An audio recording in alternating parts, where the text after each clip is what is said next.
अध्याय 3। हे इस्राएलियों, ये वचन सुनो जो यहोवा ने तुम्हारे विषय में अर्थात उस सारे कुल के विषय में कहा है जिसे मैं मिस्र देश से लाया हूं।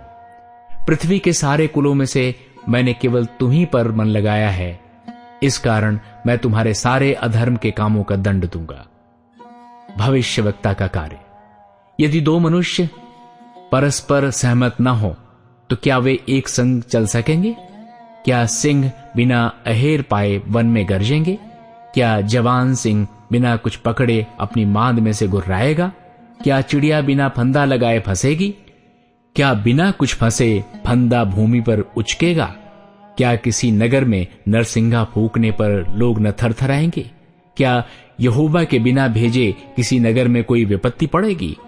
इसी प्रकार से प्रभु यहोवा अपने दास भविष्यवक्ताओं पर अपना मर्म बिना प्रकट किए कुछ भी न करेगा। सिंह गर्जा, कौन न डरेगा? परमेश्वर यहोवा बोला, कौन भविष्यवाणी न करेगा? सामरिया का विनाश। अश्दोद के भवन और मिस्र देश के राजभवन पर प्रचार करके कहो, सामरिया के पहाड़ों पर इकट्ठे होकर देखो कि उसमें क्या ही बड़ा कोलाहल और उसके बीच क्या ही अंधेर के काम हो रहे हैं। यहोवा की ये वाणी है, जो लोग अपने भवनों में उपद्रव और डकैती का धन बटोर रखते हैं, वे सीधाई से काम करना जानते ही नहीं।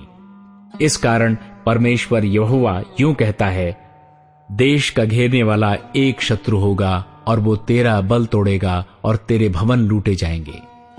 यहोवा यूं कहता है, जिस भांति चरवाहा सिंह के मुंह से दो टांगे या कान का एक टुकड़ा छुड़ाता है, वैसे ही इस्राएली लोग सामरिया में बिछौने के कोने या रेशमी गद्दी पर बैठा करते हैं, वे भी छुड़ाए जाएंगे। सेनाओं के परमेश्वर प्रभु यहोवा की ये वाणी है, देखो और याकूब के घराने से ये बात चिताकर कहो, जिस समय मैं इस्राएल को उसके अपराधों का दंड दूंगा, उसी समय मैं बेतेल की वेदियों को भी दंड दूंगा और वेदी के सींग टूटकर भूमि पर गिर पड़ेंगे। मैं जाड़े के भवन को और धूप काल के भवन दोनों को गिराऊंगा और हाथी दांत के बने भवन भी नष्ट होंगे और बड़े बड़े घर नष्ट हो जाएंगे। यहोवा की यही वाणी है। अध्याय 4।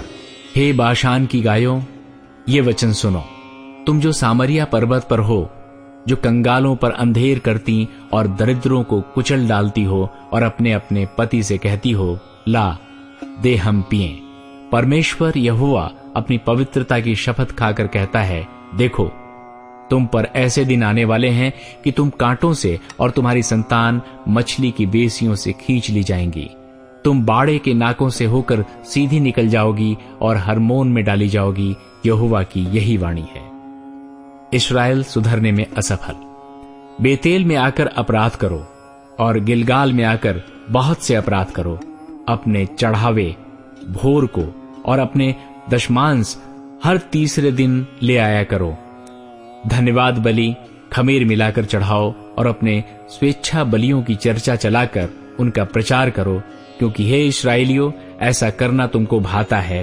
परमेश्वर यहोवा की यही वाणी है।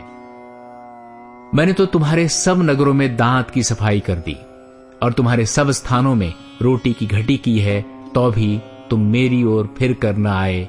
यहोवा की यही वाणी है। जब कटनी के 3 महीने रह गए, तब मैंने तुम्हारे लिए वर्षा न की। मैंने एक नगर में जल बरसाकर दूसरे में न बरसाया। एक खेत में जल बरसा और दूसरा खेत जिसमें न बरसा वो सूख गया। इसलिए 2-3 नगरों के लोग पानी पीने को मारे मारे फिरते हुए एक ही नगर में आए, परंतु तृप्त न हुए। तो भी तुम मेरी ओर न फिरे। यहोवा की यही वाणी है।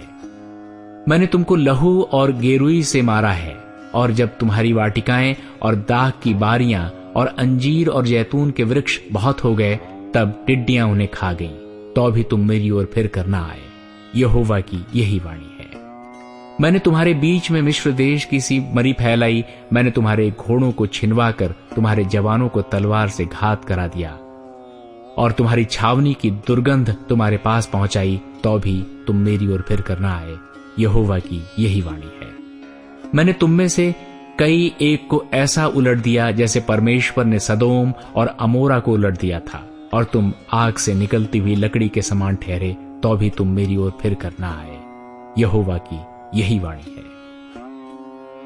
इस कारण हे इस्राएल, मैं तुझसे ऐसा ही करूंगा, और इसलिए कि मैं तुझ में ये काम करने पर हूं। हे इस्राएल, अपने परमेश्वर के सामने आने के लिए तैयार हो जा। देख, पहाड़ों का बनाने वाला और पवन का सृजने वाला और मनुष्य को उसके मन का विचार बताने वाला और भोर को अंधकार करने वाला और जो पृथ्वी के ऊंचे स्थानों पर चलने वाला है, उसी का नाम सेनाओं का परमेश्वर यहोवा है।